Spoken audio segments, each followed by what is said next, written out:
Always hearing about the next big earthquake, and now scientists are warning that areas around the San Andreas Fault could see a strong earthquake as soon as this year.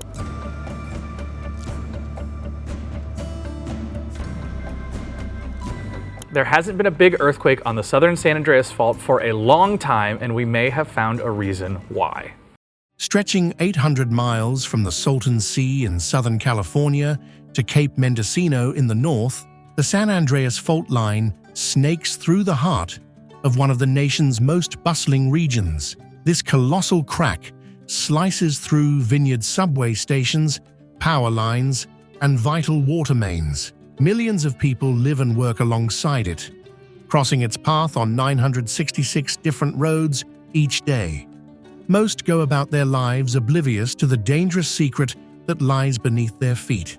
The San Andreas Fault isn't just a geological curiosity, it's a relentless force of nature, a ticking time bomb poised to shake California to its core.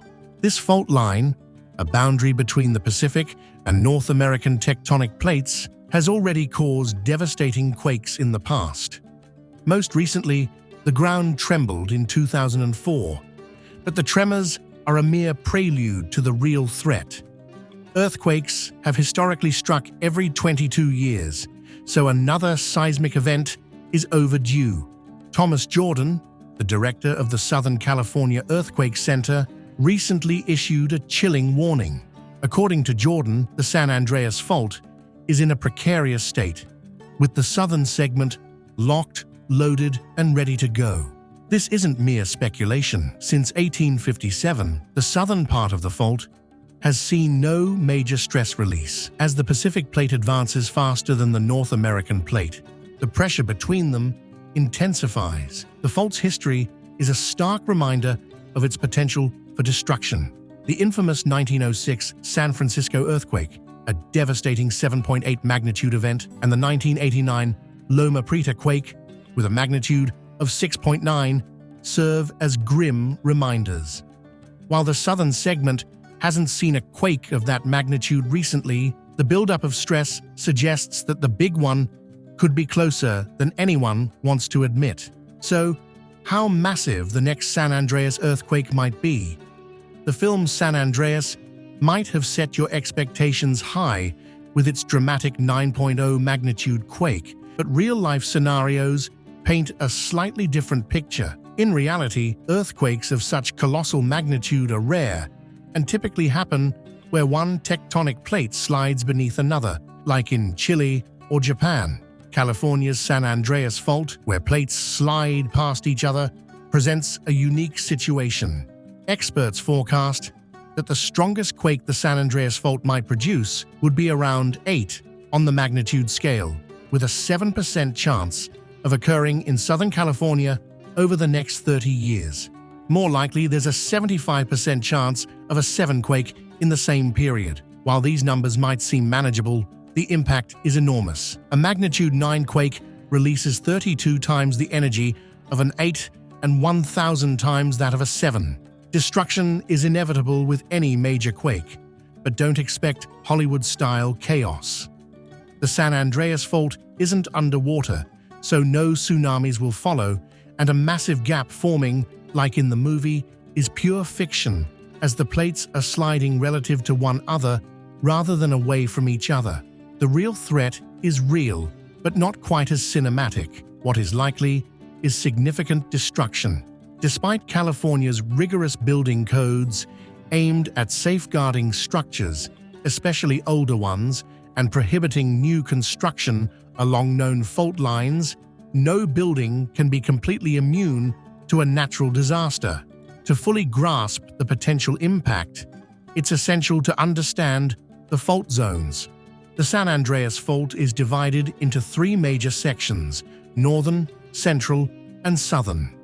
The northern segment stretches from Hollister through the Santa Cruz Mountains, where the 1989 Loma Prieta quake originated, and continues through the San Francisco Peninsula, where Professor Lawson first identified it in 1895. This section extends offshore near Muscle Rock in Daly City, close to the epicenter of the 1906 San Francisco earthquake. The fault resurfaces in Marin County, near Stinson Beach, before dipping underwater through Tamales Bay and reappearing at Fort Ross. Additionally, several crucial sister faults run parallel around the San Francisco Bay Area, each capable of causing its own significant earthquakes. Starting in the north, the fault extends from Fort Ross, cutting through a linear valley where the Gualala River flows before diving into the sea at Point Arena. From there, it runs underwater along the coast, reaching Cape Mendocino and turning westward to meet the Mendocino Triple Junction, where it merges with other fault lines. Moving south, the central section of the fault stretches from Parkfield to Hollister. While the southern part of the fault and Parkfield itself experience occasional earthquakes, this central region often slips slowly without causing major quakes, a phenomenon known as aseismic creep.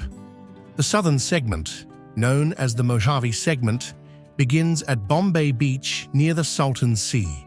This portion of the fault snakes northwest through Box Canyon, travels along the northern base of the San Gabriel Mountains, and passes through Cajon Pass and the southern base of the San Bernardino Mountains. It's here that the transverse ranges were formed by the fault's movement. A visible segment can be seen in Palmdale, where it cuts through the Antelope Valley Motorway. The fault continues northwest along Elizabeth Lake Road, bending through communities like Gorman, Tejon Pass, and Fraser Park, forming what's known as the Big Bend. This bend is where the fault is believed to be locked, with a recurrence interval for major quakes estimated between 140 to 160 years. Beyond Fraser Park, the fault runs over the Carrizo Plain, a broad, flat expanse where much of the fault is exposed, marked by the Elkhorn Scarp running its length. Now, recent research has unearthed startling new insights about the San Andreas Fault. Scientists drilled nearly 2 miles beneath the surface and discovered that the central section of the fault has a history of significant earthquakes, some possibly occurring more recently than previously thought. This groundbreaking study, detailed in the journal Geology, uses advanced chemical analysis to examine rock heating from ancient quakes. According to Genevieve Coffey, a doctoral student at Columbia University's, these findings suggest that the central section might be more prone to powerful quakes than we once believed. Despite its seemingly quiet demeanor, the central section of the fault is not without its risks. Historically, it has had only a few minor quakes, but the recent drilling efforts near Parkfield, where a 3.2-kilometer deep borehole was created, aim to monitor and understand potential signs of more significant seismic activity. Now it's widely known that an 8.1 magnitude earthquake on the southern segment of the San Andreas Fault, stretching from Parkfield and Monterey County to the Salton Sea, is a chilling possibility. Such a colossal quake would devastate Los Angeles, San Bernardino, Riverside, and surrounding areas, causing thousands of fatalities and costing hundreds of billions in damage. Despite the known risk, scientists are still delving into the full impact of a major quake in this region. What are your thoughts on the San Andreas Fault? Drop your comments below, and if you're eager for more mind-blowing content, click on the next video on your screen. It's sure to captivate you.